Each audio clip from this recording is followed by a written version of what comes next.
Cześć! W dzisiejszym odcinku poruszymy ważny temat dotyczący Twojego czworonoga. Jeśli chcesz lepiej zrozumieć jego potrzeby i zachowania, jesteś we właściwym miejscu. Chcesz wiedzieć więcej o swoim pupilu?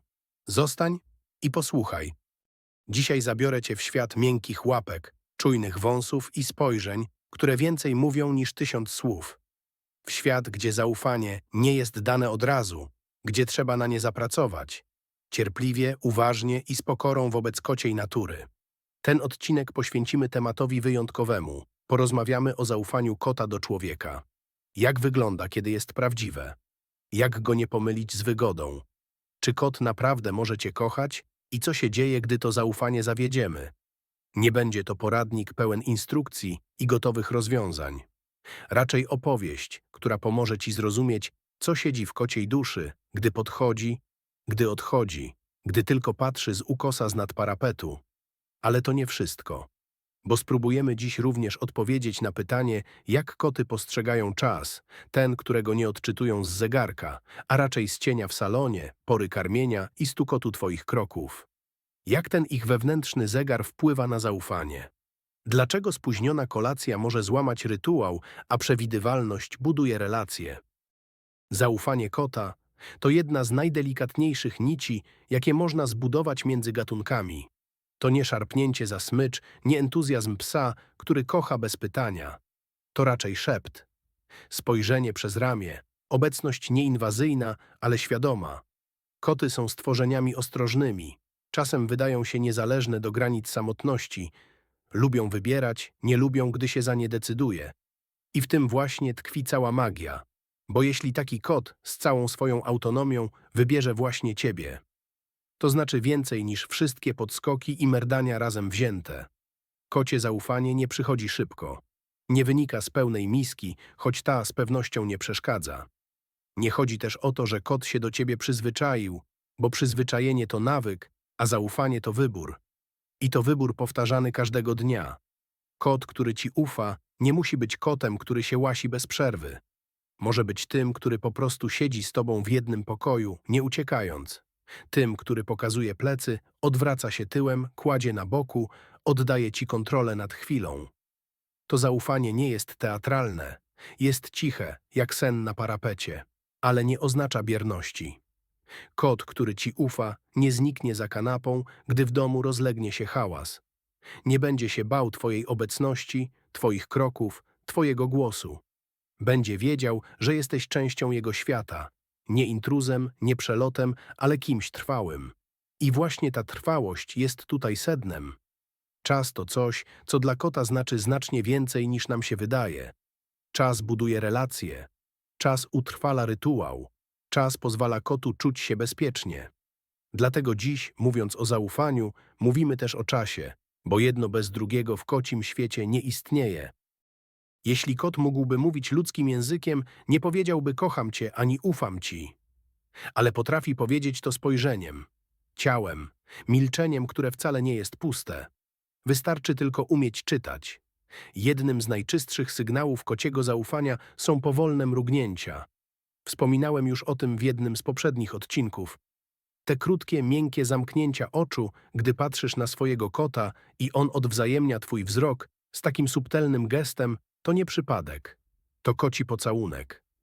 Znak, jestem bezpieczny, czuję się dobrze, w twojej obecności mogę zamknąć oczy. Jeśli kot tak na ciebie patrzy, możesz spróbować odpowiedzieć tym samym. To cicha rozmowa bez słów. Język zarezerwowany tylko dla wtajemniczonych. Innym niezwykle znaczącym gestem jest pokazywanie brzucha. Nie chodzi o zaproszenie do głaskania, choć czasem rzeczywiście można się pokusić.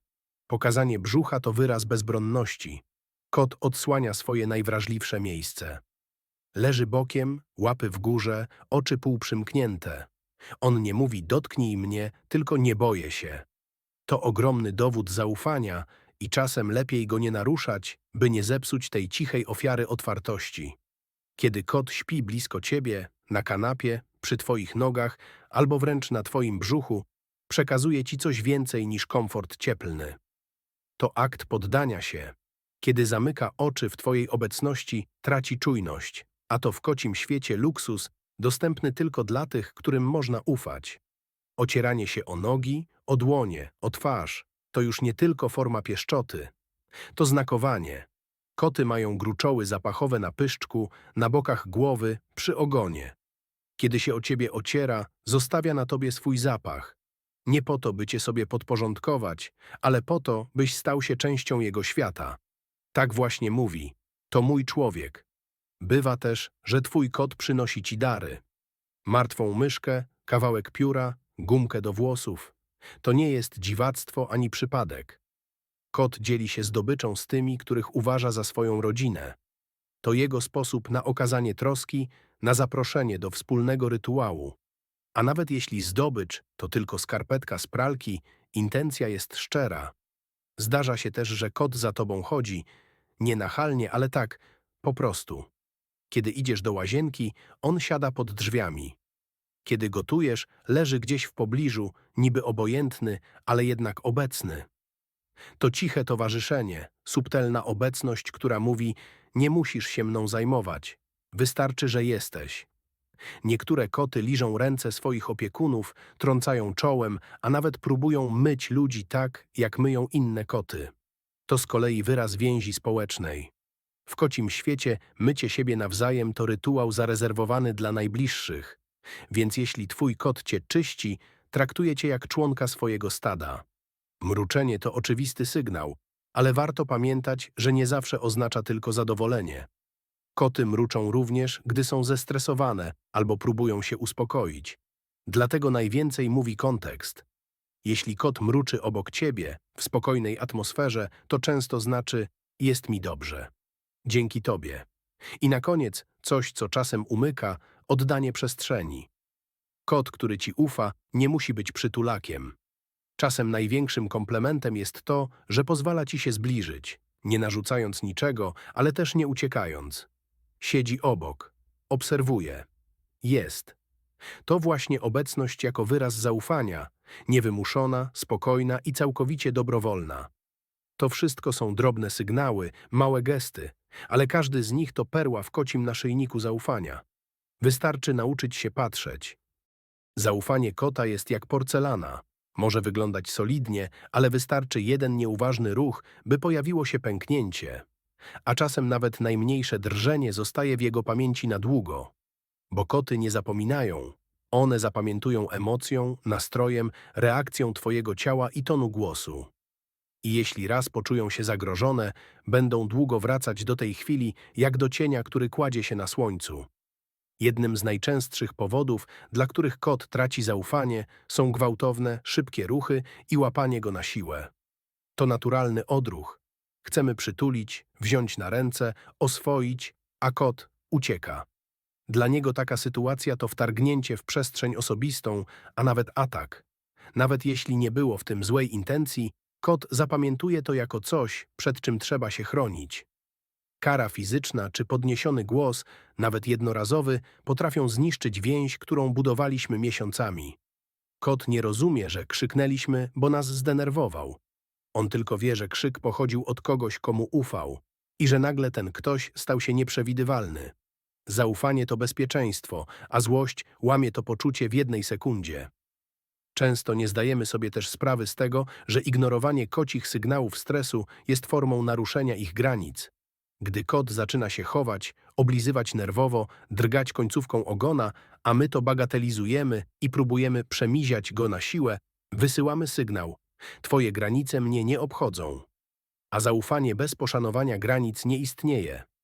Nie można też pominąć znaczenia codziennej rutyny. Dla kota przewidywalność to podstawa poczucia bezpieczeństwa.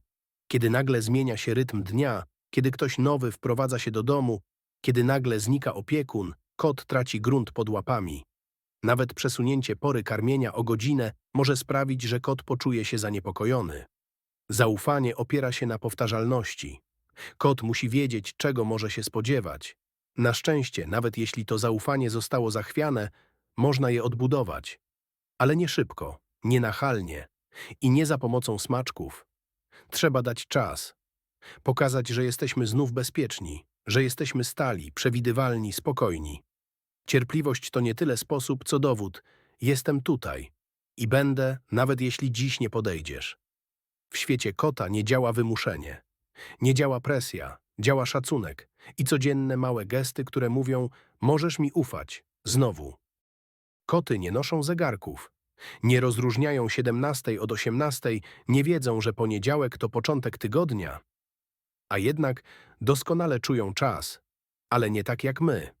Nie odczytują go z tarczy zegara, lecz z cienia padającego na ścianę, ze skrzypnięcia drzwi o tej samej porze, z dźwięku łyżki stukającej o kubek, kiedy robisz poranną herbatę. Dla kota czas to rytuał, to powtarzalność, to rytm dnia, który staje się melodią bezpieczeństwa.